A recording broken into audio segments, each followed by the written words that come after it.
बड़ खबर आधार सह लिंक हम भोटर आईडी केबेठू आरंभ हम जानतु डिटेल्स यार कारण कौन होइछि सरकार तरफ तो केबेठारू आपण माने निजर आधार कार्ड टी को निजर भोटर आई कार्ड सहित लिंक करि परिबे यार संपूर्ण तथ्य एही वीडियो माध्यम रे आपण जानिबा को पाइबे ता पूर्व आपण मान कहबी चैनल रे जदि नुवा करी आपण वीडियो टी देखतांती वीडियो को लाइक करी चैनल को सब्सक्राइब करी पाखर थिबा बेल आइकन को क्लिक कर दियंतु जदि फेसबुक रो वीडियो टी को देखतांती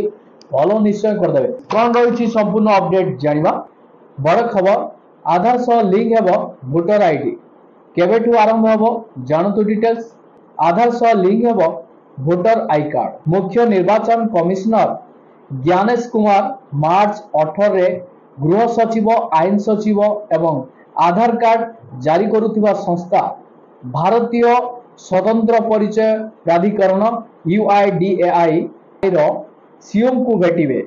एही बैठक रे अर्थात आधार कार्ड एवं भोटर परिचय पत्र को लिंक करबा उपरे आलोचना हबो यह प्रथम थर पाई निर्वाचन कमिशन डुप्लिकेट EPIC नंबर संपर्क रे एपरी बैठक करूचंती देशर समस्त जिला निर्वाचन अधिकारी को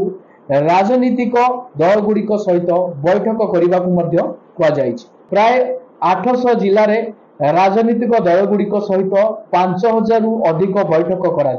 जार रिपोर्ट मार्च 31 सुधा निर्वाचन कमिश्नर को प्रदान करा यह सहित देशर समस्त जिला निर्वाचन अधिकारी मानकु राजनीतिक दल गुड़िक सहित बैठक करने को कह प्राय 800 जिले में राजनीतिक दल गुड़िक सहित 5000 रु अधिक बैठक करा जार रिपोर्ट मार्च 31 सुधा निर्वाचन कमिश्नर को प्रदान करा पूर्वर Trinamool Congress duplicate EPIC number प्रसंग उठाइथिला जहाकू अनेक राजनीतिक दल मध्य उठाइचंती या परे तृणमूल कांग्रेस रो एक प्रतिनिधि दल मध्य कमिश्नर को भेटिथिले भाजपा कांग्रेस एवं आप समेत अनेक दल भोटर तालिका रे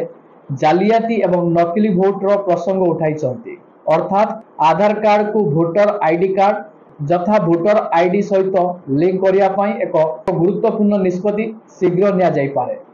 पर्सनल जन अभियोग आईन और न्याय उपरे स्थायी कमिटी को आधार करी एही निष्पत्ति निया जाईची जहा खूब शीघ्र कार्यकारी होई पारे बोली जणा पड़िछि।